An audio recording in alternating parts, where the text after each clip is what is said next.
Okay, so we'll go ahead and get started. Welcome, everyone, to the William H. Hennon Library. My name is John Jackson. I am head of the outreach department here, and we're going to do kind of a tag team introduction. So I'm actually just going to introduce our first guest, who will then introduce the guests who are here to follow. But first, a little bit of administrivia. You have feedback forms on your chairs. I hope that you will fill those out. You may have noticed that if you do fill them out, you will be entered into a raffle for a $100 Amazon gift card. It also lets us know if we're doing well with this type of programming. So please be honest, and good luck in the lottery. Also, there's a way to sign up for our happenings at Hannon. So if you want to know about events like these, we do almost 50 events a year. And if you want to get the heads up on what's coming down the pike, you can add your email address to the bottom and sign up for our monthly e-newsletter. Okay, so now that the administrative stuff is out of the way, I want to introduce Dr. Paul Harris, professor of English here at LMU, where he's taught since 1992. He has researched and published in areas as wide-ranging as literature and science and neuroscience and chaos theory and complexity theory and architecture and constraint-based writing, which we've talked a little bit about, the Watts Towers, and most importantly for tonight's event, the interdisciplinarity of time. From 2004 through 2013, he was the president of the International Society for the Study of Time. And I want to also say congratulations. This was new to me, but this year he is the Dom Professor, which is an annual award given to a senior professor who has exhibited a record of excellence in teaching and advising, scholarship and creative work, service to the department, college, and university. So congratulations. Welcome to our speakers. Yes. And I will now hand it over to you. Thank you. Thank you, John, and thank you all for coming. And it is really, truly a pleasure to be doing the Bellarmine Forum this year and to be here this evening. This evening's program is called Collaboration as Creative Synthesis. Collaboration is our theme. And I just want to start by thanking Chris Brancolini, the Dean of the Library, John, who just introduced, and Carol Raby in particular, because Richard and I have worked extremely closely with the library space and staff, and we will talk about that. But right at the outset, it has been such a joyride to do this work in this place. And John mentioned the program of events that is here, and I see my colleagues Chris Chappell, Sarah McClay, who have done amazing events here, Jane Brucker. The intellectual life that is in this library and in this place is really a vibrant part of LMU, and it's just always a pleasure to come here, and you know that it's always going to be good. And I hope tonight doesn't dissuade you.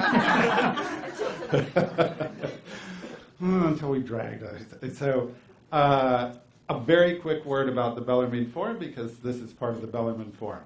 So, the Bellarmine Forum this year is comprised of 4 courses being taught at the same time on Mondays and Wednesdays, and on Fridays we have sometimes a guest speaker in a common session. This Friday at 12:40, these are open to anyone. Professor Adam Nosek, who's right here, is going to speak to us about the pragmatics of slow attention, which is a large and integral part of the forum this year. In addition to those courses and the community building around those courses, Brad Stone, who will be here shortly, the co-director of the Bellarmine Forum, he's a professor of philosophy. Brad and I launched an initiative we just called Slow LMU. And there's hardly anyone here who I need to explain this to, because I know lots of you are members and lots of you are practitioners of the Slow if you're working with Professor Jane Brucker. So Slow LMU is really, it's an initiative that is on one level addressing the change in the institution that has been brought about over time by the corporatization of the university, the different kinds of work that impinge on faculty and student time, and it's really an attempt to reclaim and reground ourselves in the campus. Slow does not mean doing less. It means the mode in which you do things. and slow's first connotation is always local. Slow food is local, right? So in the interest of grounding slow in the campus, I had the idea of installing slow time zones, places where you could go and have slow time, but also do things, practice. So I created an idea of slow time exercises, which is sort of taken from my experience of the Ignatian spiritual exercises and redone as a kind of playful aesthetic mode of practice, contemplation, thought experimenting, and this has been wonderful to integrate into classes, to have students going to slow time zones and also creating their own kind of slow exercises. So the exhibition, the majority of which is right out here, is one of the slow time zones that we've installed on campus. Saturday we will be doing a slow arts festival, and one of the spaces there is called the Displacement Garden. That is at the LeBand Art Gallery and the Burns Fine Arts Quad. And actually I'm going to take this opportunity to hand out flyers for the Slow Arts Festival Saturday, which I hope to see many of you at. And I'll just conclude that little part about the Bellarmine Forum and slow time zones by saying that, of course, the university campus is one of the most wonderful human inventions, and it is inherently to be a slow time zone, a place of scholarly life, of intellectual pursuit. I mean, it really, in relation to everything we see around us from this amazing space, the campus should be a slow time place, and the library is the epitome of the slow and the scholarly. So to get to do an installation of a slow time zone in the library has been a huge pleasure. And when you come to this floor, you should also enjoy the installation exhibition called So Short a Lease, which is in special collections just over here. Special collections. We celebrated that event, that exhibition in the opening event of the forum before. So let me turn just to a brief word about the exhibition title and theme and our theme for tonight. So the Bellarmine Forum theme is the values of time. And that really means different ways that people think about time, different values given to time. And it also asks you to think about what are your values and how do those align with how you spend your time. It also is a way of thinking about different ideas of time inherently carry with them different kinds of values. So the installation is associated with and plays off of the LMU Common Book, which is being taught in all of the Bellarmine Forum courses and many others besides, which is Ruth Ozecki's A Tale for the Time Being. So the exhibition is called Being and Slow Time, as a kind of riff combining A Tale for the Time Being and Martin Heidegger's monumental tome of 20th century philosophy, Being and Time. So being and slow time kind of marks a shift from a European phenomenological, human-centered view of thinking philosophy of time to an ecological view of time that we find in Ozecki's novel that is grounded in a Buddhist philosophical tradition that shows equally all things in the universe are time beings.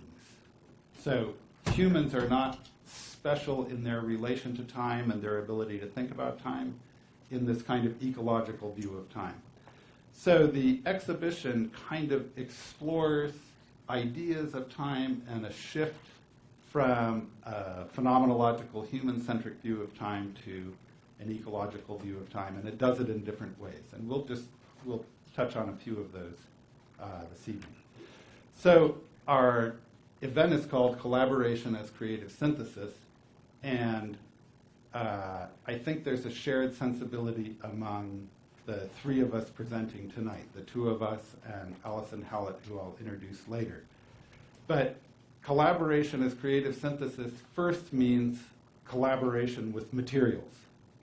So collaboration with materials takes you out of only a human kind of view of time, and you're already sort of working with other kinds of materials.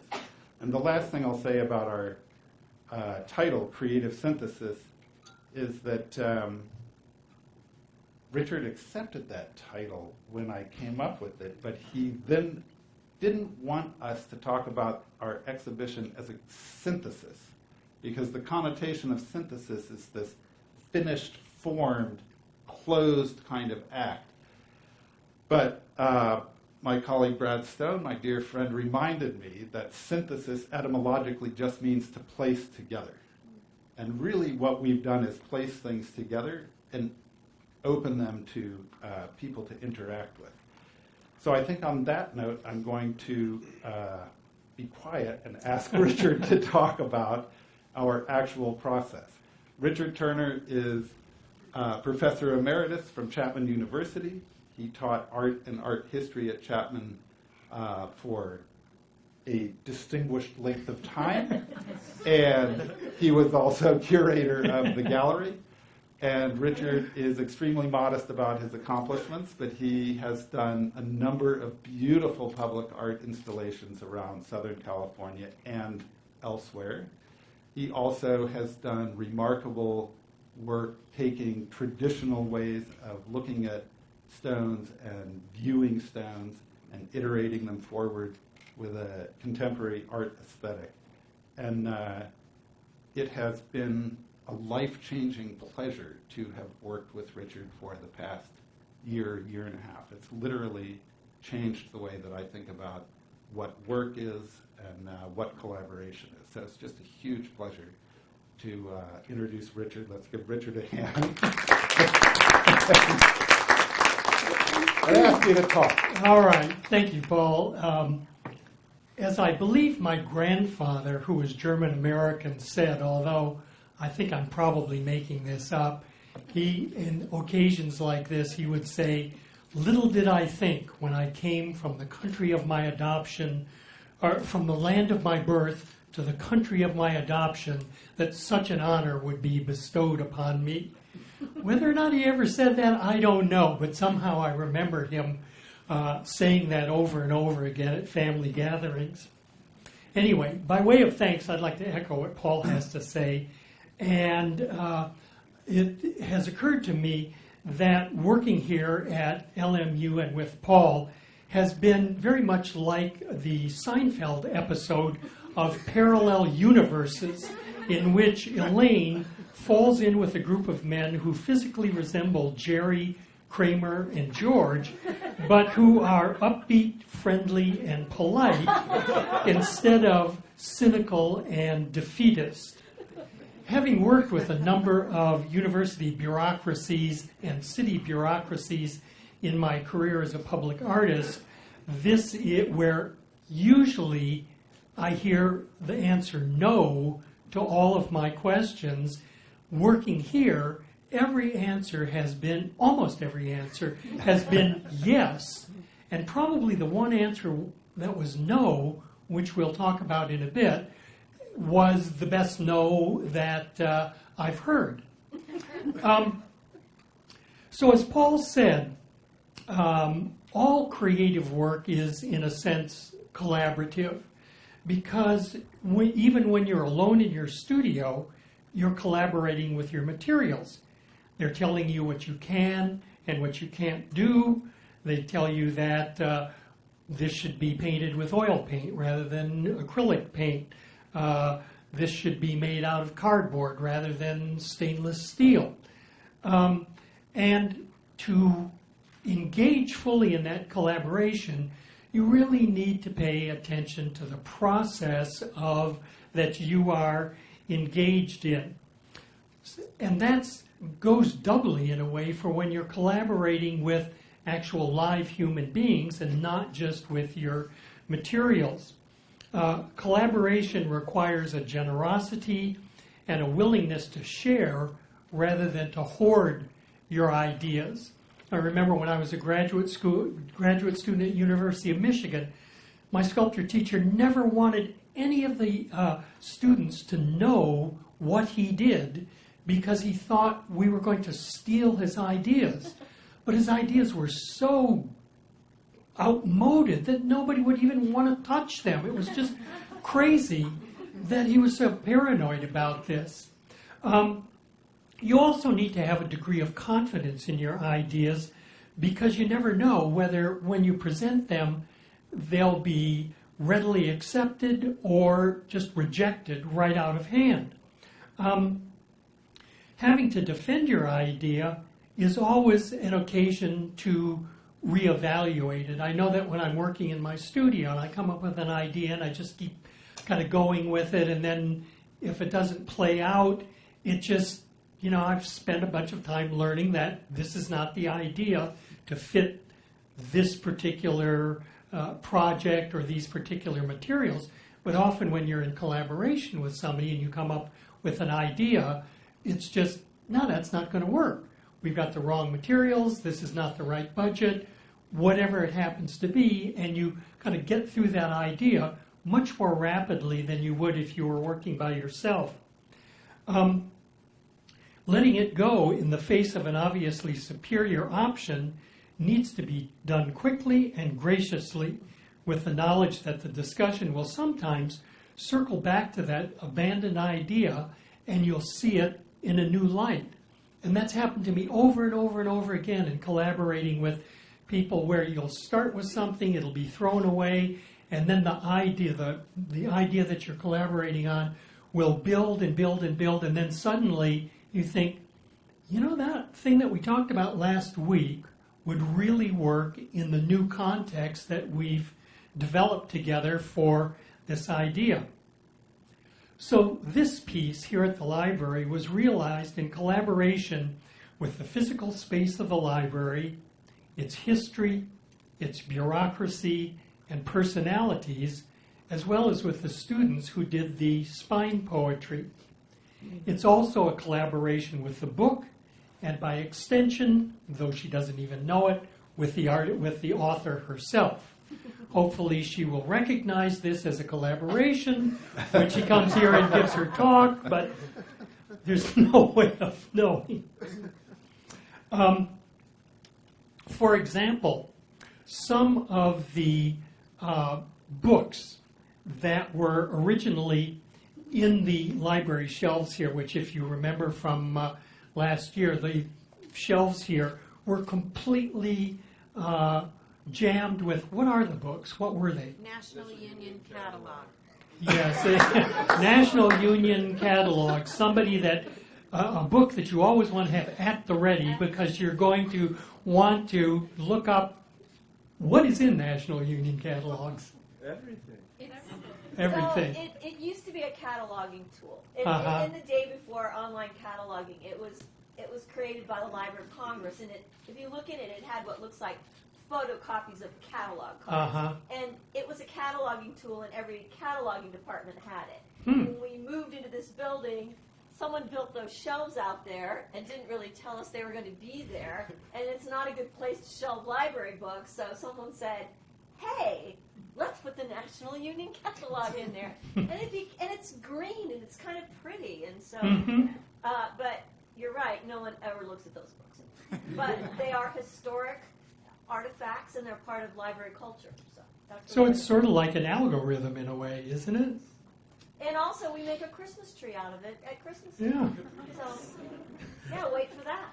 Well, I hope this installation doesn't in any way interfere with the Christmas celebrations. No, but we love your installation. We're trying to figure out how to make it a permanent feature. So when Paul and I were thinking about using these shelves, one of the models that we came up with is there's a type of Korean painting that's a painting of bookshelves, and it's got knickknacks and vases and lots of books and incense burners and things like that. So we thought that these shelves here could be repurposed in a fashion that's like these paintings of Korean bookshelves. And so we took out most of the books, or we were kind enough to have them taken out for us, and then we left a number of them to kind of function as accents throughout the whole group of shelves, so that despite the diverse number of objects and stones that we put into the shelves, there was this regular kind of accent of these big green books that were taking your eye on kind of a musical path through the shelves themselves. The stuffed crow that was in Paul's office has found a new life in one of the shelves here. It used to be the Raven next to a photo of Edgar Allan Poe that I would put out at Halloween. It's no longer a raven, it's a crow. And now it's a crow, and it's the crow that's in A Tale for the Time Being. And then the swap meet painting that's in the same cabinet along with the crow is something that I bought probably 30 years ago and has been sitting gathering dust in my studio. And suddenly I looked at that, looked at the section, or recalled the section in the book where the author goes to visit the dump and finds somebody who translates the French or Japanese. What are they translating? The guy who runs the dump does some kind of translates the French for her, and is also a collector of swap meet kinds of paintings.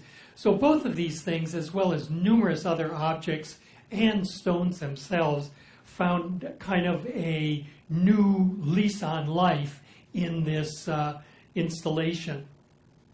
And so here's the handoff. the handoff is, I was thinking about the creative process Richard just talked about in relation to the theme of the values of time and different ways that we've been talking about time through a kind of philosophical lens, but a philosophical lens specifically about creativity. And this week we're calling Contemplate, Create, Collaborate Week of the Bellarmine Forum. This is the first of 3 events this week. This is the only week where we have a lot of events. And Contemplate, Create, Collaborate is the motto that we came up with for the forum. And it's really that ideal that is deeply grounded in the Ignatian tradition of the contemplative life and the disciplining of imagination coupled to action. Right? It's not just a retreat from the world and contemplation, it's also collaboration. And when I was thinking about the creative process and what Richard just talked about, I was thinking how contemplation is a specific form of temporal behavior. It's really a mode where you retreat inwards and you're really exercising your imagination, and it's affect-driven. You're thinking in images, you're thinking visually, and it's a kind of suspended time. It has a dreamlike quality. It has that, prayer or meditation or meditative practice in doing art, in walking. All of those things are a way that we sort of try to suspend time. So the slow time exercises that we've given have been part of that. So you move from contemplation to creation in the context of doing artwork. And creating is really the time proper to consciousness. This is taking things that are unconsciously present that you've generated imagistically in contemplation, and you move to doing and acting, and you shape with intention, and you try to kind of make form when you create. And it's a conscious act.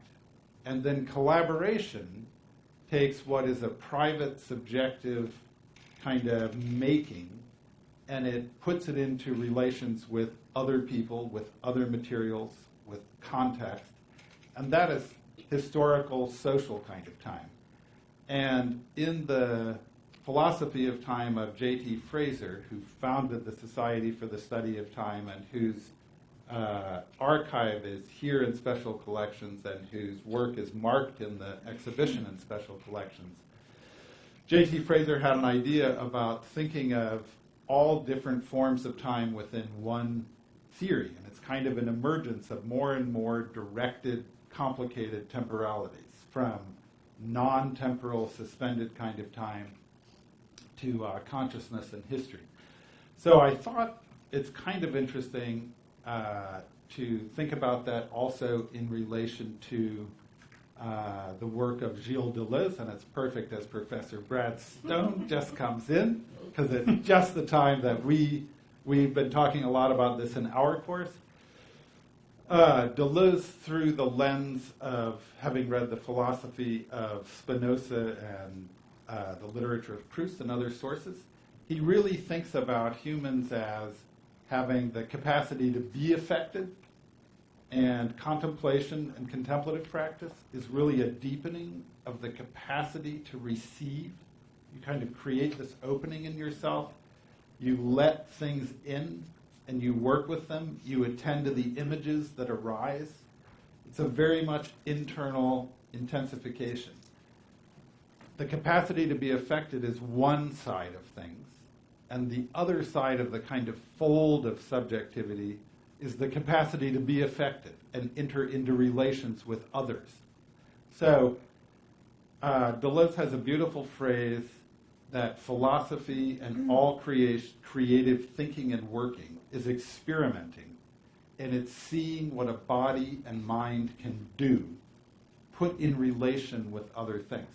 So when Richard was talking about the difference between working alone in the studio and working with someone and bouncing ideas, it is this acceleration of that process. And I did have, to make this concrete, I did have the experience a couple times of coming up here all by myself to install something. And it was so stressful because, number one, I'm putting things in and I'm thinking, Richard's going to think this is lame, Richard's the artist with a visual sense that I wasn't born with. And I tease him by saying I go to the Turner School of Aesthetics, and I'm a willing and good student. And I try to imagine what would Richard do when I'm doing things. But it really is a very different thing to work alone and work together. So we have had some really great experiences of just what Richard talked about. And the really difficult thing about collaboration, I don't think it's been hard for us, but when I think about, in our classes, we're having students do collaborative kinds of work and art classes.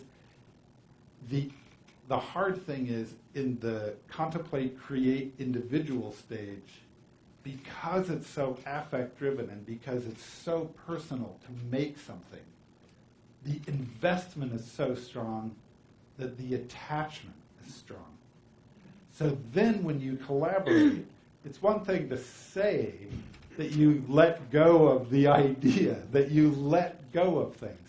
But that's really where I feel like the Buddhist philosophical strain that's in A Tale for the Time Being, and Chris Chappell is teaching a course on Buddhism, and the Ignatian spiritual tradition of improper attachments, like being able to deepen the feeling for things, but also have a certain kind of detachment, allowing things to go out and circulate. So I think that's such an interesting, that process is itself an embodiment of a whole lot of really interesting philosophical ideas about time. And I think we're going to move now to talking about a specific experience we had doing the installation, because it really was an example where collaboration does not always mean co-vibrating together towards something. Collaboration is also all about friction, obstacle, and the obstacle eventually leading you to come out somewhere where you wouldn't have come out, and usually right where it belongs. So let's use that as a segue for you to talk about one aspect of the installation. I think my version of what you just talked about is one of I have a few mantras that have guided me through my life. One of them is, when in doubt, clean up, which works for me marvelously. But the one that your comment brings to mind is from the Bhagavad Gita, which is, all is clouded by desire, like a fire by smoke and a mirror by dust. And I think that hanging on to your idea, hanging on to your material, when I'm hanging on to that, to something too tightly, sometimes I can bring myself to think, yeah, you're being clouded by desire here, Richard. Let's let this go. Doesn't always happen, though. So it definitely doesn't always. So in the spirit of slow time, I think it's worth taking a few minutes here to examine the nature of our collaboration with regard to just one aspect of this one aspect of the installation here. And that is the two large glass cases that are out there against the wall. And when I said that the one no that we experienced that was actually a blessing in disguise was we wanted to, or at least I wanted to, initially move those cabinets out of there because I was thinking the idea that we came with was to have something on the walls all the way around. And then I found out rather quickly, no, we can't move these cabinets. That's not going to happen.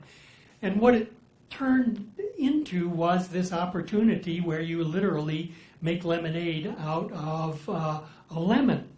And when we were informed that we couldn't have these cabinets moved, we began to think, well, okay, if that's going to be a part of this space, that's a necessary part of this installation, what are we going to do? And the fact that the cabinets were empty or nearly empty resonated with one of the major quotations from the book, which is, form is emptiness and emptiness is form.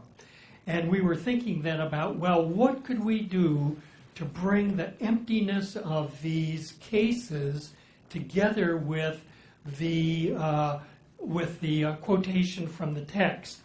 And so we started with displaying, with the idea of displaying some scholars' rocks from a friend's collection, Tom Elias, and we went out to his house and picked stones that were stones that had significant voids in them, so that the value of the stone was in part the nature of the voids in the stone itself, which is one of the traditional ways or aesthetic criteria by which you judge some kinds of Chinese scholars' rocks. So we installed those pieces in the case, and then we were looking for something else, and we installed the large stone that's in the bottom of the right-hand case and picked that stone, not only because it was a horizontal stone and seemed to ground the whole space, but because it was pockmarked with these holes that are made by, what are they made by? Burrowing clams. Burrowing clams, yes.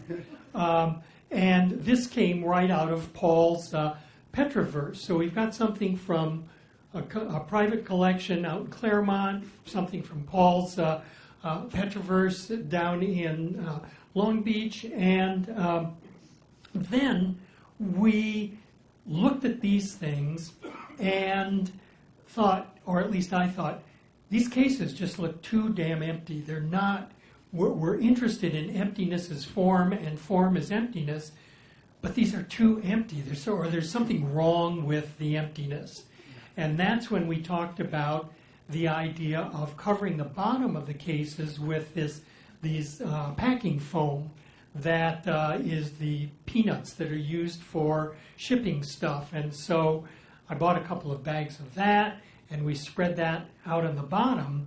And what that did was not only turn the whole space of the cabinet into kind of a comprehensive unit instead of just a case with a couple of things in it. It turned it into a single experience, but it also referenced the swirls of plastic, the gyres of plastic that are referenced in the textbook over and over, and which the diary that floats up on the shore in Vancouver was a part of.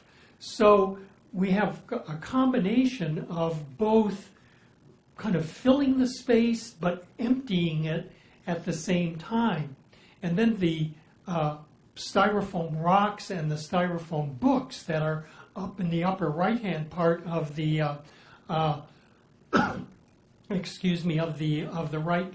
right-hand case were a way of not only balancing the heaviness of the stone down at the bottom, but also leading your eye and leading your mind to the foam and the books and the stones that are displayed in these other cases here. And then the final touch, even though we had been thinking about these cases as in relationship to form as emptiness and emptiness as form, we then started talking about, well, just because we're thinking about that, that doesn't mean that somebody else is going to look at it in that way. And so we came up with the idea of, well, let's put these two quotations on the two shelves or on the two cases. And so we had some vinyl letters made, and I was putting the vinyl letters up, and I stood back and looked at them, and at first I was kind of annoyed because they were difficult to read because they're white, they're on glass, and I'm thinking, you know, for a library, you want to have something that's at least legible. But as I kind of got used to it, I thought, well, the illegibility of it or the kind of transience of it, you have to kind of be in the right position to actually see the whole thing and read it. I thought that's very appropriate to the idea of the balance between form and emptiness. And what was the other thing that there was something else that we came with No, so it's interesting because our original idea for using the cases was really sort of, I think I was more invested in it. It was to give conceptual models of what is in the book, to use the cases really sort of didactically, and I imagined large-scale illustrations of the ocean gyres, which is very prominent in the book, and it's a very powerful metaphor for, it's an instance of planetary flows, and that we're all part of these planetary flows, and it connects plastics. And so I was imagining gyres hanging, and I was imagining chaos theory diagrams, and these are going to be this conceptual introduction to the bookshelves. And so that first idea was discarded. But in the end, when we come back to it, form is emptiness and emptiness is form is the absolute heart of so much of the Buddhist philosophy in the book. And so the cases became conceptual models. And we did this partly by the scholar rocks embody this, and it really is, if you walk around them and really look at them, it's as if the rocks emit these voids, because you see actually different holes in them as you walk around. So it's really like this image of an emptiness that's emitting voids at you. So the kind of anchor of concepts, which is a whole separate interesting idea of collaboration with the book and collaboration with the forum. So I kept kind of pushing it back to it's also the values of time and it's being in slow time, and I'm interested in marking this philosophy of time shift.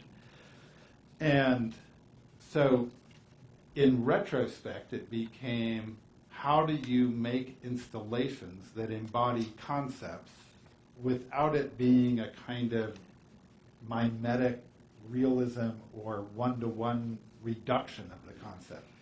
And in the text, there's the Buddhist philosophy, and there's also a large element of quantum mechanics.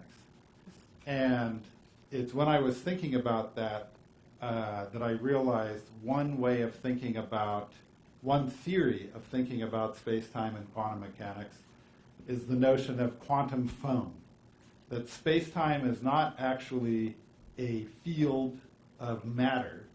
It's a constant coming into, it's a foaming and coming into and out of existence. And I think that's why Ozeki found quantum mechanics so resonant with Buddhist philosophy. She's not the first. There's a book from the 70s, Fritjof Capra's The Tao of Physics. Like, there's been a lot of work about this. But, so the foam became another kind of happy coincidence. And so to have this rock emerging from the foam and the rock is full of holes became this, it's actually a nice image.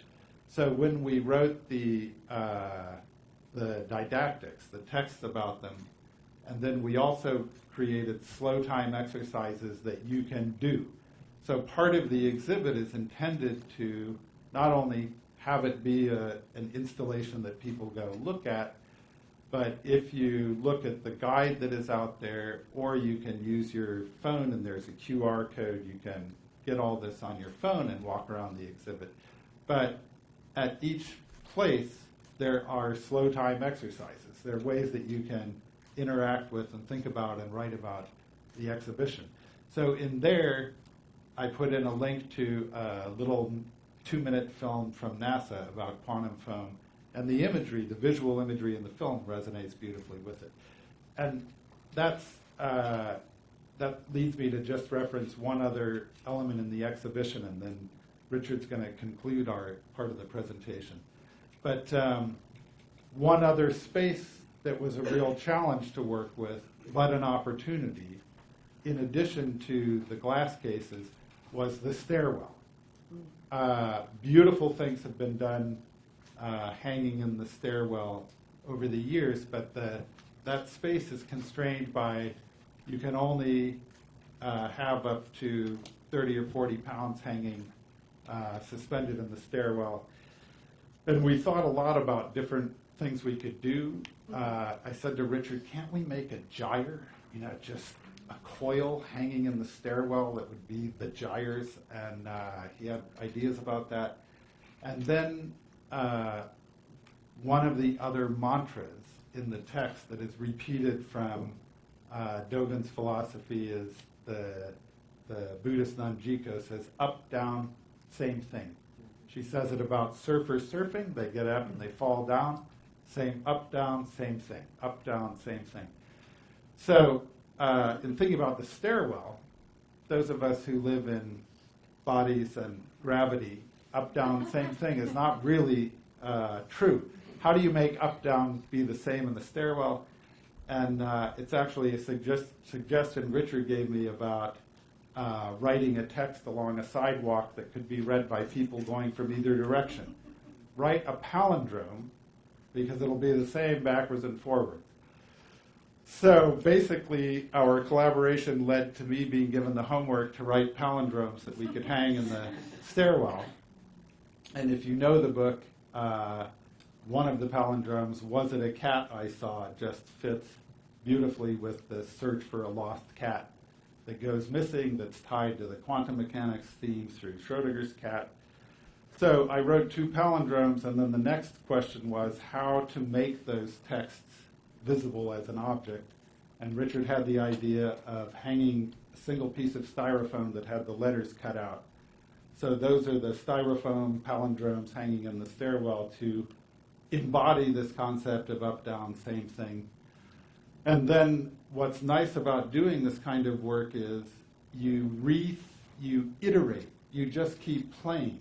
So once I was thinking about palindromes and the slow time theme, I remembered that in an essay I wrote called Nothing, a User's Manual, I had talked about palindromes as being a form of a kind of nothing because they self-cancel. The linear movement of language just bounces back. The palindrome as a genre, as a form of language that keeps looping on itself, is linked to the Ouroboros, the snake swallowing its own tail, which is a mystical image of infinity or atemporality. So palindromes are in a way a slow time of writing. It's how do you make slow time or suspend time in writing through palindromes. So it's just that iterative process of collaboration with the space, with each other, that if you just keep, the lesson I've learned is you just keep following it. You just keep making the next piece, and you keep folding it back in. And when you fold it back in, the discarded pieces and ideas come back, and they come back doubly resonant. I mean, that's really the beauty of the work. And with that, I'd like to ask you to talk about the title shelves specifically as an interesting way to try to relate to a book. All right, but first, as Trevor and always want to say, a couple things about our collaboration. One aspect of our collaboration is the battle between the two of us, which could be characterized by more is more, less is more, constantly back and forth. And I think both of us have gotten quite a bit out of the middle ground that we found there. And in terms of... That's not true. Richard is right. Less is more. I absolutely will sign the bottom line on that. But, see, I would disagree, because I would say more is more, because when Paul started working on all of the didactics for this, I thought, thank God he's writing this stuff, not only because I don't have to write it, but because of his particular abilities and the way in which we've collaborated. I read these didactics, particularly with regard to quantum foam in the cabinet there, and thought, wow, that's what we've been doing? It just didn't cross my mind at all. And so the addition of these layers of meaning to what we've been doing were certainly more is more, and I, for one, really appreciated it. Then the other thing in relationship to the palindromes, and as Paul mentioned initially, we were thinking of having these letters hang like this, just letters, and it turned out to be technically too difficult. I talked with the fabricator. It's just, so the fabricator said, well, why don't you cut them out of these blocks so that they remain as a single visual unit? And what that did was not only make them very clean and resonate with space in the stairway, but they also had that quality of being emptiness is form and form is emptiness, because that, in a sense, is kind of like a palindrome itself. And so these pieces, having negative letters rather than positive letters, has that sense of being related to the cabinets in a way that we could not have predicted. And then the other thing, the cast-off letters from those palindromes are sitting on the table on the second floor, and those have become all kinds of crosswords and sculptures and so on that have been completely unpredictable part of the whole piece. So in finishing up, let me say something about some of the other details of the title shelves and the stone stacks and how those were put together. Paul, of course, had read the book before. He introduced it to me this spring, and I read through the book, kind of just interested in the book and not knowing what I was doing. But as I got through the first few chapters, I thought, well, maybe one way to read this book is to just underline or circle things that I respond to and objects that are mentioned in the book. And so I continued to go through it in that fashion, looking at the book as a source for visual material and sculptural objects. And so it's an unorthodox way to read the book. I would certainly fail any test that was given on the book as a result of reading it this way, and it was totally selfish. But for me, as a visual artist who had the opportunity to do something with the book, I thought this is a way to physically manifest the book, and that anyone who reads the book is going to recognize at least some of the objects that are in the case and they're going to begin to then tie the book to the installation here. And one of the things that immediately became apparent is that as you're picking an object that's mentioned in chapter 1 and then putting it next to an object that's mentioned in chapter 13, when you're taking one object that is totally incidental, has nothing to do with the plot or the character, but I happen to respond to it, such as the canister of Lapsang Souchong tea. The reason that that is in there is because when I was reading the chapter in which the character No is sitting in the coffee house, the cafe, and has some Lapsang Souchong tea, that very moment, that very morning, I was fixing myself a cup of Lapsang Souchong tea, which I have never done in my entire life.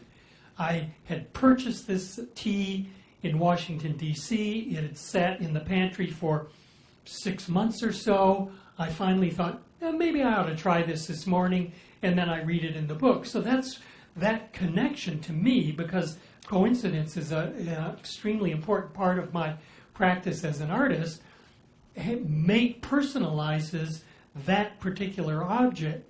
There are other objects like the crow, for example, or the hentai figure that is there. Those play a much larger part in the plot, in the character development, and so on. And so the pieces kind of range from insignificant to very significant, and because they're put in these sort of chapters that you see built into the wall here, these chapters have nothing whatsoever to do with the chronology of the text, and so they kind of collapse the time of the text.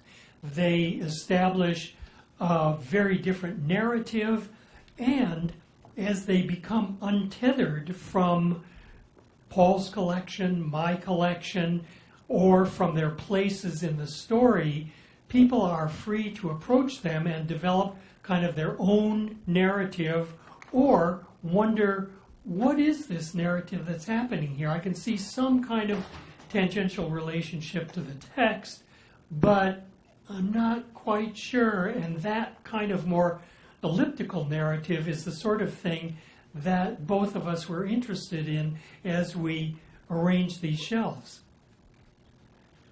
And I think it's interesting because Richard just gave a very concrete account of the experience of reading and selecting objects and making it. And I'm talking back to him as this mode of reading is treating the book as a curiosity cabinet of objects that you're then assembling as a curiosity cabinet of objects with the logic of assemblage art. And so I'm throwing all his art language at him that he's not thinking about. So that was an interesting part of that dialogue. And then the last space that we haven't touched on is a transition now to introducing Allison Hallett. And the last space that we really didn't talk about is called Stone Stacks. And it's the one on this wall right here. And in it are juxtaposed stacked books and stacked stones. And it's riffing on the slow time experience of browsing the stacks in the library and contrasting that with stacked stones that have a very ephemeral and delicate lifespan. We're hoping there are no earthquakes because there's nothing holding the stacked stones together. A little shake is going to produce some broken glass in the library. I have it in writing from John Jackson that I am not responsible insurance-wise. I'm covered if things break at the library. So the Stone Stacks exhibition is really where Richard and I's common interest in stone, which is how we met, comes together with the space of the library. And bringing stones into the space of the library was itself a whole aesthetic and physical kind of challenge to meet.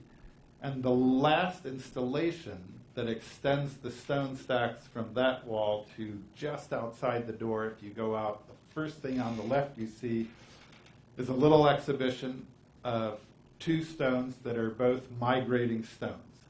And Migrating Stones is a project of Allison Hallett, and we had talked about collaborating before, and so she mailed me a stone from England. So I have a stone that is there in the case that migrated in 5 or 7 days. If you look at the envelope, you can see the customs declaration. Contents, 1 pebble. Value, £1, which is just 1 pound is sublime, of course. So she wrote a wonderful letter, and she has a very elegant conception of the project. So there are excerpts from that with the stone, and she's going to talk about that project. And next to it, I placed a different migrating stone that migrated for 18 million years.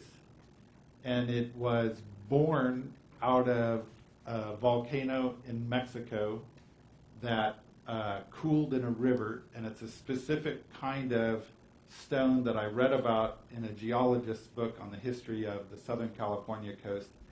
And it basically, because of the sidling movement of the tectonic plates of the Pacific and North American plates, they move 2 inches a year.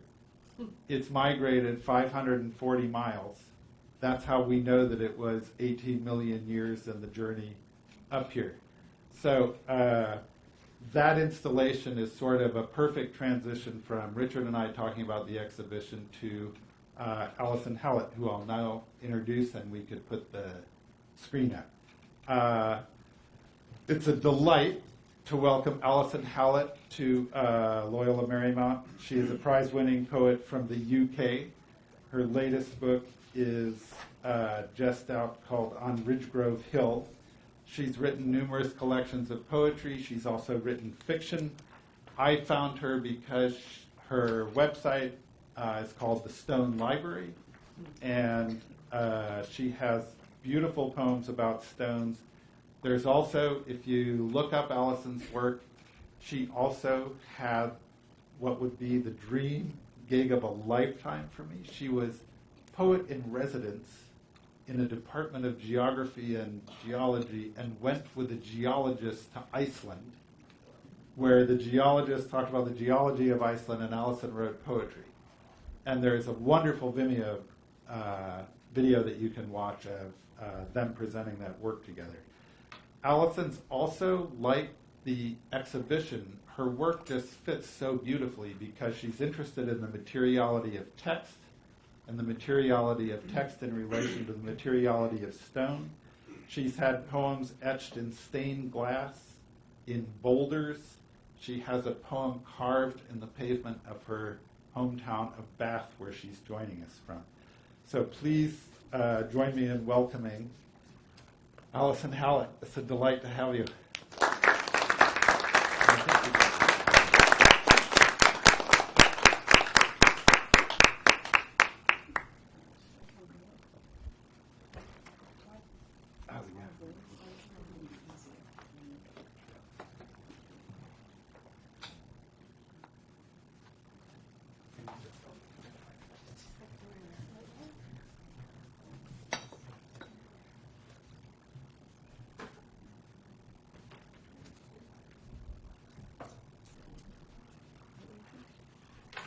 Hello?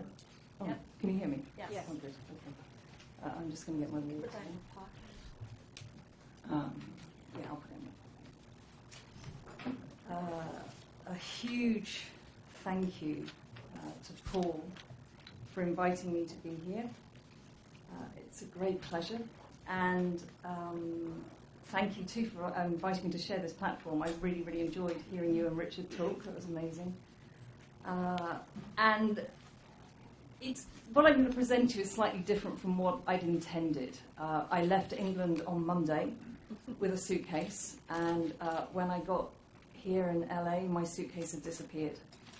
It had been left in Iceland. My flight came via Iceland, and my suitcase and the stone I brought with me decided to stay in Iceland.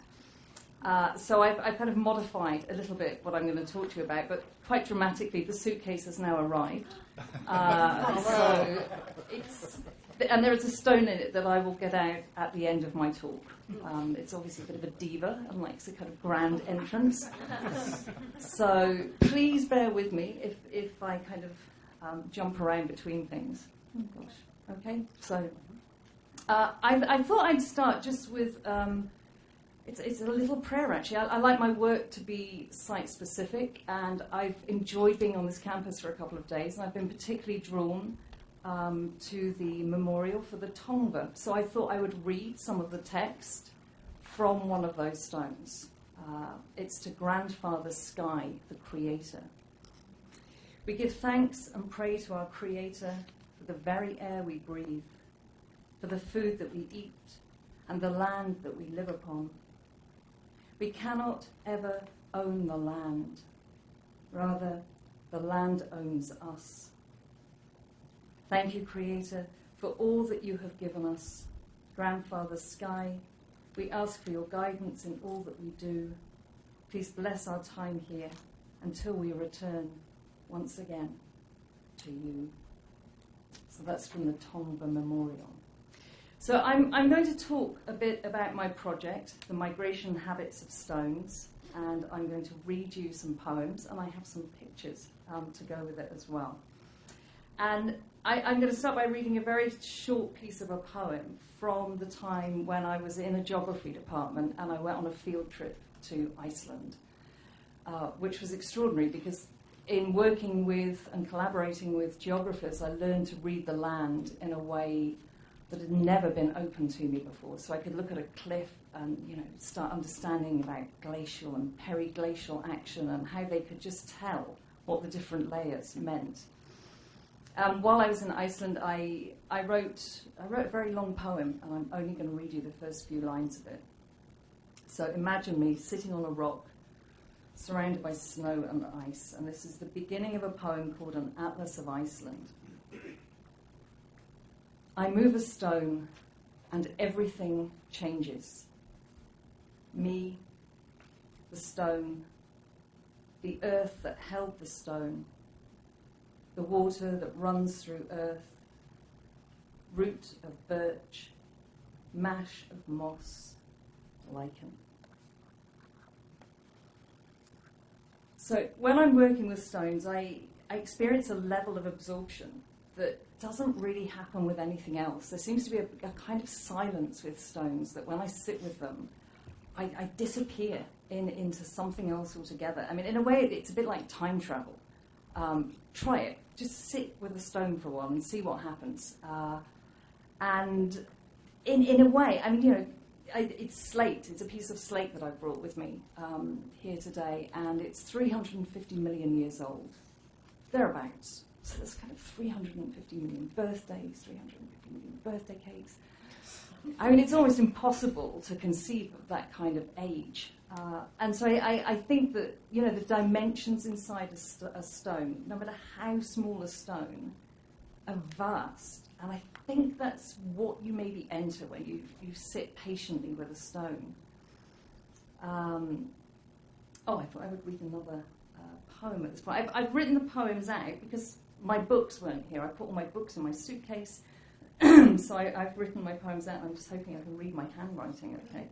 So in sitting with a stone, I wrote this poem a while back. It's called Conversation with a Pebble.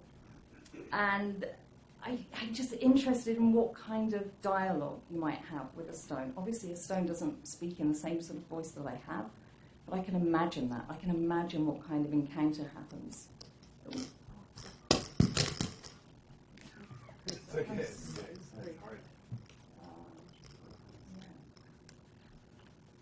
Okay, it's because I keep taking my glasses on and off.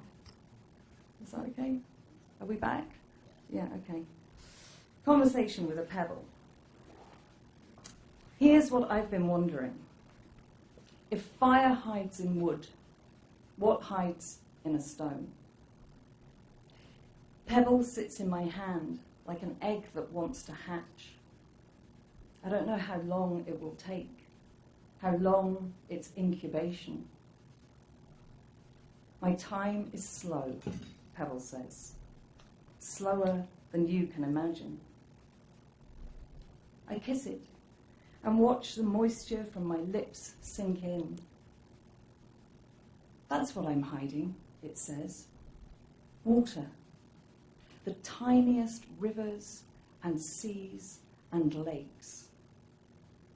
Ideas of what water can be. I am hiding memory, it says. That was my conversation with a stone. So, I often think that the minerals that live inside of stones are inside of us too. And so, I think, although we're obviously very different, there's a lot of similarity. And, we can't live without them. Without rocks and stones, there's no planet Earth. There's no Los Angeles, there's no poets, no artists, no engineers, no food. Everything we have is built on their backs. In the beginning we lived in caves, and we now are in buildings. I'm sure there's plenty of stones actually in this building. And I don't know if you know the architect Le Corbusier. He thought that stones could speak, and it was his idea that stones spoke to us through walls. And this is a quote from him. He said, "The wall is my everyday friend." So I really like that. So even if there's no other people around, you've got a friend with the wall and the potential of having a conversation with it. So I'm going to tell you how I started my project, The Migration Habits of Stones. I'm going to put up an image. Okay. So it began in the year 2000, very shortly after my paternal grandmother died. She was called Hilda, and I was very close to her. And maybe a week after she died, she appeared in a dream and told me that what I needed to do was go and climb Cadair Idris. It's this mountain in North Wales. I thought nothing of it. I woke up, I remembered the dream and thought, what's that all about? I don't climb mountains, forget it. Anyway, my grandmother in life was quite a strong woman, and it turned out that after she died through the dream, she was still quite strong. And this idea that I needed to climb the mountain was just very, very insistent. It wouldn't go away. So I thought, okay, I'll do it. I was really busy, but I thought I'll do it. So I cancelled work, I hired a car and bought a tent, and I went off with enormous trepidation. I mean, that's quite high. And that's after you've come up through the foothills. I just thought, what am I doing? I can't tell anybody. Who goes off because a dream has told you to go and do this? Anyway, I pitched my tent and camped, and the next morning I kind of asked for permission to climb the mountain because I felt like I was going in a way to say goodbye to my grandmother. And I started climbing, and it was okay. And maybe halfway up, so just before you get to this lake in the bowl, I came across this enormous boulder by the side of the path. And it looked completely out of place. And I was standing there thinking, what is this? How did it get here? And a man came along, and very conveniently, he was a geologist. And he told me that I know, you couldn't make it up. What I was looking at was a glacial erratic. So a glacial erratic is a stone that has broken away. You're nodding, you know what it is. Yeah. It's broken away from its mother bed. It gets lodged in ice in a glacier, and then the glacier sets off across the country very slowly, making canyons and gorges and everything else. And then eventually, the sun is hot enough again, and the ice melts, and the stone is deposited in a place, theoretically, where you could say it didn't originate from. This blew my mind. There are so many things in our culture that tell us that stones are fixed. That solid as a rock or written in stone, it suggests that it can't be changed. And here I was meeting an erratic that had travelled. And I think, as with all the projects, I became rather obsessed with this idea. And I didn't really know what to do at that point. I just kind of came away thinking, that's the most astonishing thing I've come across. Stones move around. And in a way they move, I think, more skillfully than humans a lot of the time. They don't have to worry about borders or boundaries. As far as I know, I've not seen a stone with a passport. I've managed to send you one. They move on their own. They move. And they just get on with it. So I'm going to read another short poem here from when I was in the foothills of the mountains. So down in the bit you can't see yet. I'm not a particularly strident walker. I like to laze around in trees and look at things. And I'm just going to read you this little poem, just to give you some sense of the affection I had for this place as well. And I've stolen the last two lines, slightly adapted from the great Scottish poet Robbie Burns. So this is Foothills Girl. I'm a dedicated foothills girl, dreaming where the stream runs fast and trees screech towards the sky. At home in the crook of an oak, watching moss-skinned stones while the mountain climbs behind me. No one else stops here but me, seduced by low-life greening and the perfume of pine. Nothing here is mine, and I'm madly in love. Thinking of proposing marriage to a mountain, if you're allowed to do such a thing. Love, honour, and obey. I'd stay faithful to this rock more easily than any human. We'd live out our mutual passion day by voluptuous day until the floods came or we both melted with the sun. So soon after I returned home, full of this obsession, I applied for funding from the Arts Council of Great Britain and asked to create a project that would focus on the migration habits of stones. And I had absolutely no expectation that they would go for this. I just thought, who's going to fund that? But they did. They gave me a major artist grant, and it meant I had around a year to start doing research and writing poems and thinking about what it was I was going to make. And in the beginning, because I'd been given public money, I thought, I've got to make the world. I've got to give the world back. I was so grateful that I'd been given a bit of time and space in which to work, that I thought I would do 1,001 things. But I ended up doing one thing. But I had to go through the 1,000 things to get him to come back to the one thing. It was very interesting to see some of the ways that stones move. So some were obvious. So there was now the glacial erratics. There was also ballast. So if a ship comes into harbour with a cargo, it unloads, but it can't go back to its home port with an empty hold. So they often fill it with stones. Then when it has travelled back across the sea, they'll let the stones out. And I often think, you might be walking along a beach and you pick up a pebble and you think, oh, it's from here. This is a piece of this place. And it may not be. It may have come from the other side of the world. A lot of animals, quite a few animals, swallow stones to help with their digestion.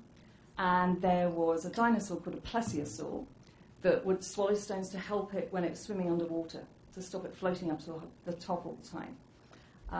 I got an Uber taxi last night, and my driver was telling me that, obviously, in the Jewish tradition, you take a stone and place it on a grave to say that you've been there.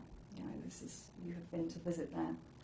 So, and I've yet to meet someone who doesn't go to a beach and take a stone home with them. I'm sure that some people in this room have gathered stones from different places you've been and take them back. I have a friend.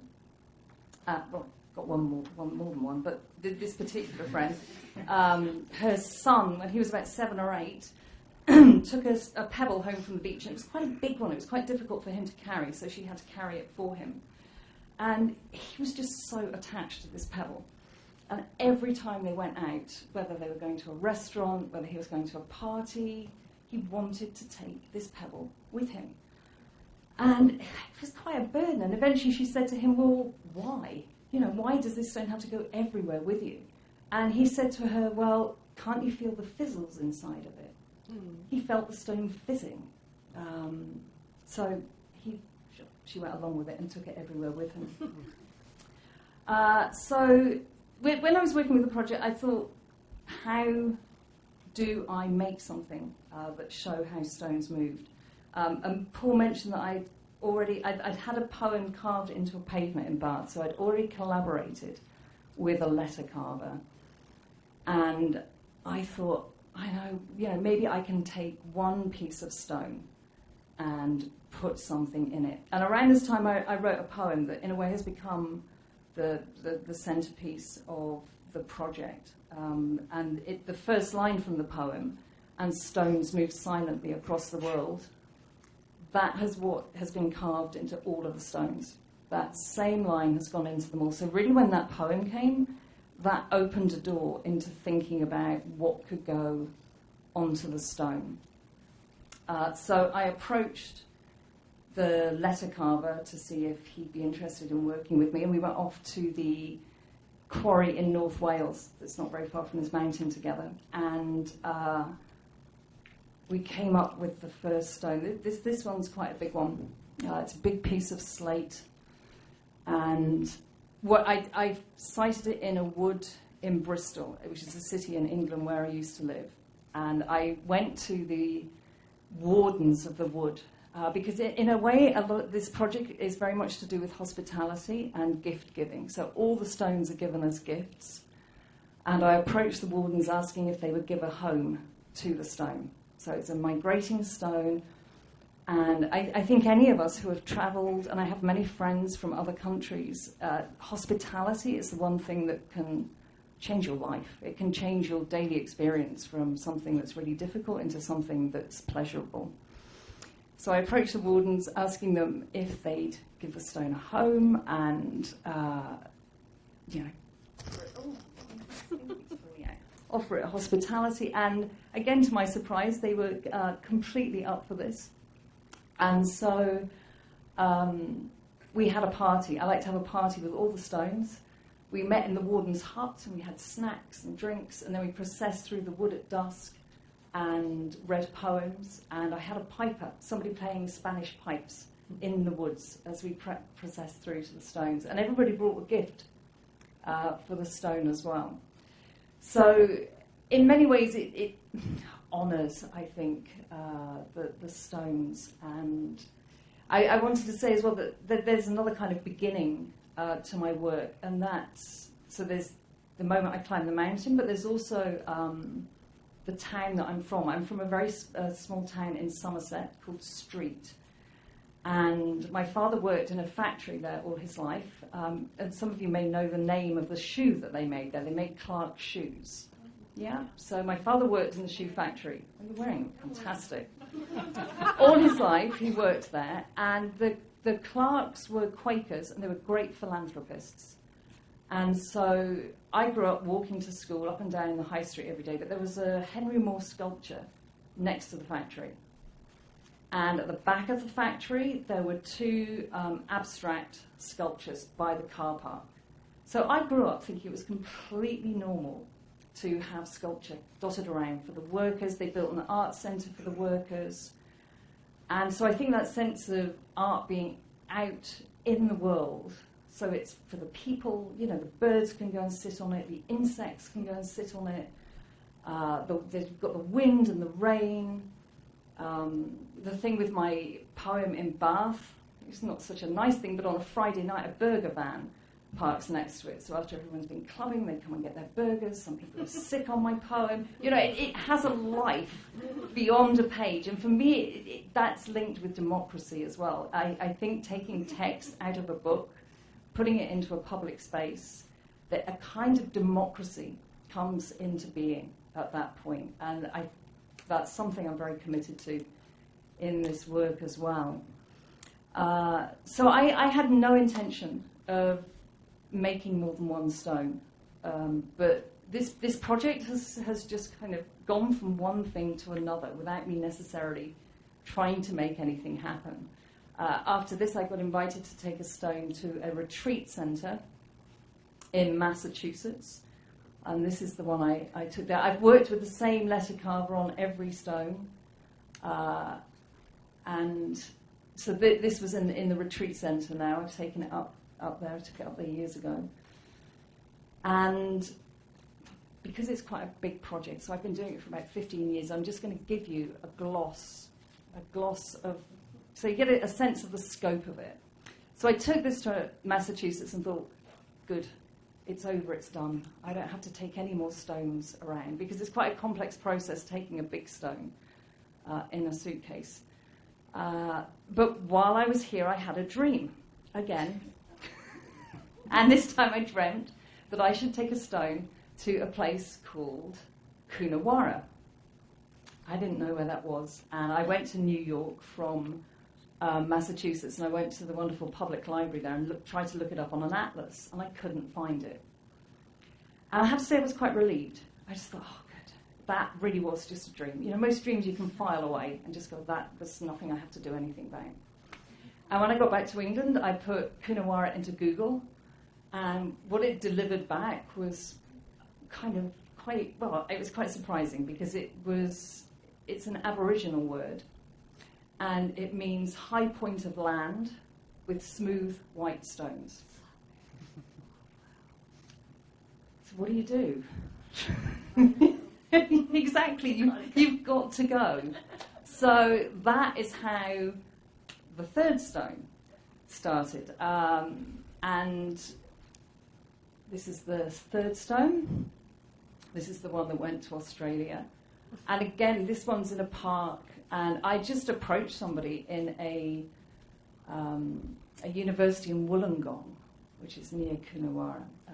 And she put me on to a public art officer, Sue Bessel, who was amazing. And she did quite a lot of work with community groups to find out where they would like it to be placed. So in terms of collaboration, I can't do any of this work on my own, and it just seems to stretch out and out and out and reach all kinds of different people that I would never expect, or I don't even know who they are. Even with this one arriving, the amount of people on this campus who've become involved is quite incredible. And again, we had a party with this one when it arrived, and I had to work with the local technicians because it had to go on a plinth. So that was number 3. Number 4, I took to a very small island in Scotland. I used to be a housekeeper in an abbey, and that's where number 4 went. I'll show you that one.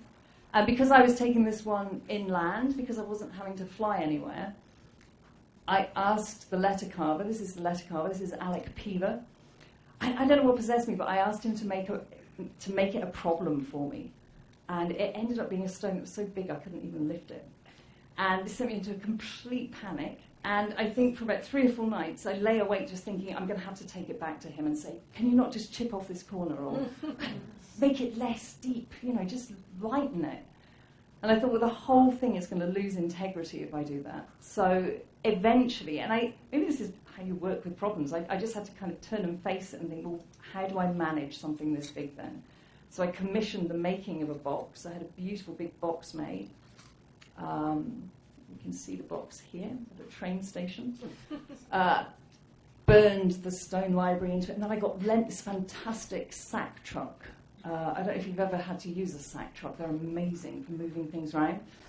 And I took it by public transport to Scotland. So I took it on ferries, buses, trains. I had a high-vis jacket, and I had friends with me all the way with this one.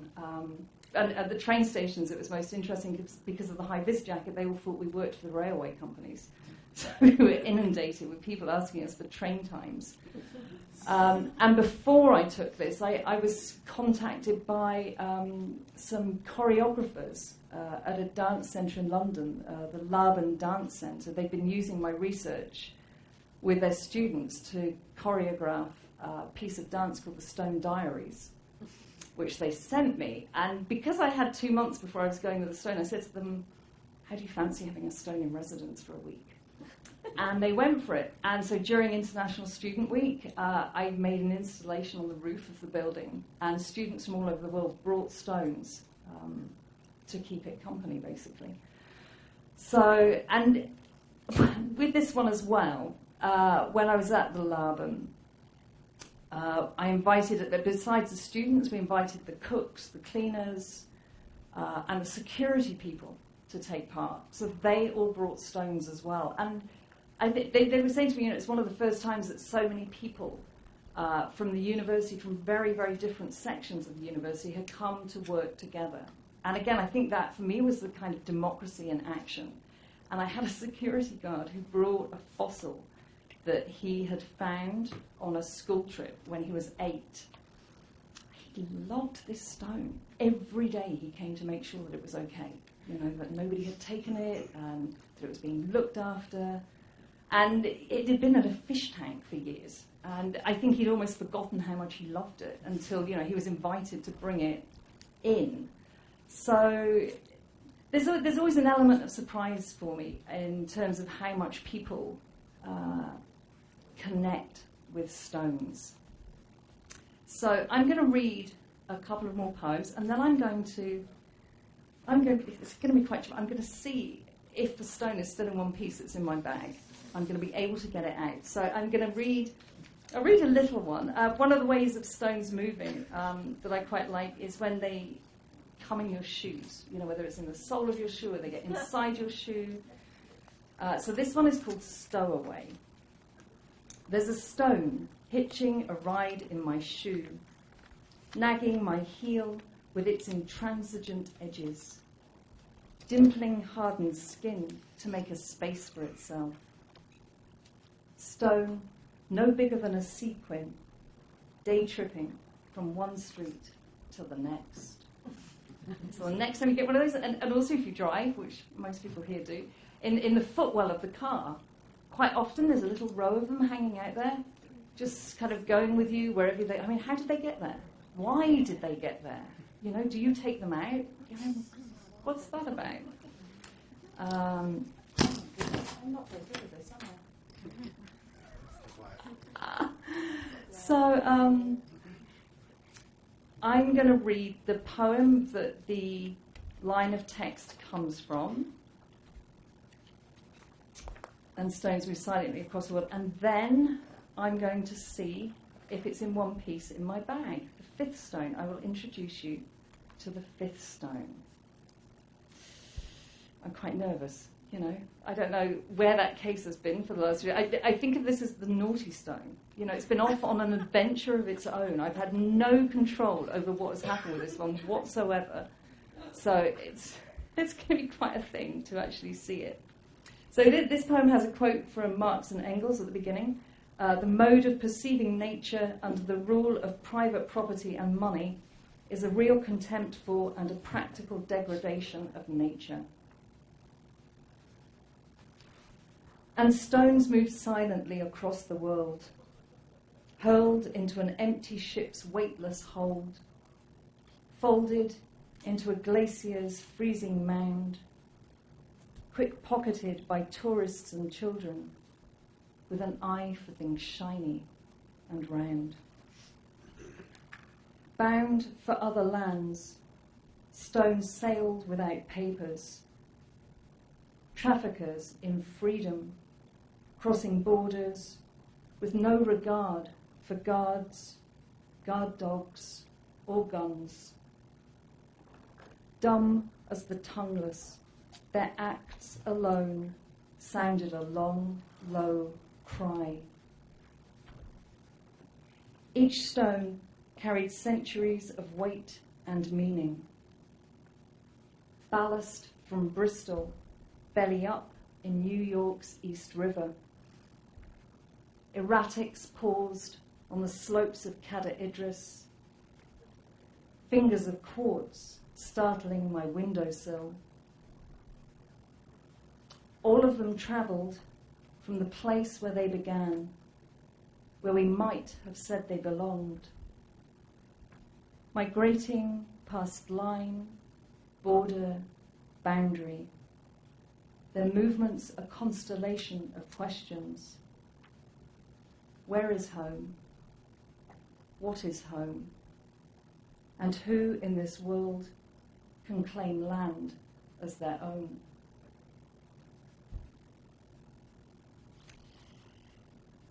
So the fifth stone. I found this stone. I was on a residency in North Cornwall with a composer and a visual artist, and we went on a tour of a quarry. You'd think I'd made it up opening it like this, but I haven't. So I just hope it's in one piece. We went on a tour of a quarry, and I was invited to see if there was a stone I would like to take, and this one jumped into my hand. Now, here it is in a box. So here's the box. Now, what I hadn't intended to do, because in order to keep it tight, there's my swimming costume and all my underwear. So I had absolutely no intention of that being part of my talk, but there we go. So here we are. Now, my friend Mercedes made a bag for the stone. She knitted this and felted it. So I don't want you to see that. Here she is. This is Mercedes. So thank you to her for making this bag. With this stone, there is also a book, a logbook that was made by my friend Grizzle. And that's because this stone is going to have quite a different life. So all the other 4 stones have been put in one place. And with this stone, I'm quite nervous. Is it in one piece? Yeah, it is in one piece. I put a call out to people to see, where should I take this one? And there was one idea that really struck me, and it was that this one shouldn't be in one place. This is a stone that will migrate, so it will pass from person to person, which is why it has its logbook with instructions and its little bag. So I will open it up, and maybe you can come and have a look at it if you would like. Let's see if it's in one piece. Here we are. And this one for the first time is in another language. So I've had this one, because I was coming to Los Angeles, the city of the angels, I've had this one translated into Spanish. So this is the first time it's been in Spanish. And also the word move has been transformed into migrate. So a friend of mine from Argentina, Andrea, translated the text for me. My Spanish is terrible. Migran en silencio las piedras por el mundo. So this one. I'm going to invite Paul. I would like you to be the first person to have this. I haven't asked him before now, so I'm springing this on you. But with the responsibility that you will take it and care for it until you know who you want to pass it on to. A true exercise in non-attachment. I imagine what it's like for me. So I would, if you're willing to accept it, that you will keep this, and the stone cover said, and get to know it a bit until you feel ready to pass it on to whoever you want to pass it on to. So you may keep it a week, a year, a month. Well, the stone's forever and our forevers are quite different, but I won't get married to it like she wanted to marry the mountain. But I will ask you to do that, if that's okay. And I will do that. Okay.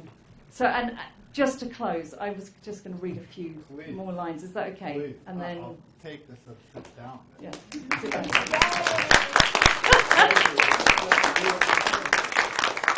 So I just wanted to finish with a few lines from the poem that I started with that was written in Iceland. And I wanted to thank you for being such a patient and attentive audience. It's been amazing to meet you through this, and maybe we'll have some conversations afterwards. That would be really nice. So, the stone dies to the life it was leading each time we move it. The day dies each time the light falls away. Each learning of dying presses us into the passion of life. this breath, this urgent now. Thank you. So, you've been wonderfully attentive and patient, and I think what we should do is have discussion and questions, but if you can do it quietly, also please stretch, breathe, eat, drink. Let's do that all at the same time, and I think we should just pass this around. I mean, the first thing we should do is just, it is a beautiful stone, the whole. It really is. This is slate. Yeah. It's oxidized. It's very oxidized, which is why it's so orangey. Thank you. Maybe I could take some photos of people passing it around. Would that be okay? But if anybody wants to do formal question, or you can just come up and mingle, but please don't waste the opportunity for food and drink as well. I know we asked students to come with that promise in mind. I was so excited when you said you had a stone before tonight, but I've never No, this is perfect. There's all sorts of instructions I need to tell you about with it. Of course. So Paul linked to your website, so I read all about this before I got here. My husband was in the Navy in Iceland, and I was really excited that you'd been to Iceland. I was very excited that I'd been twice. Oh my goodness. Oh, thanks.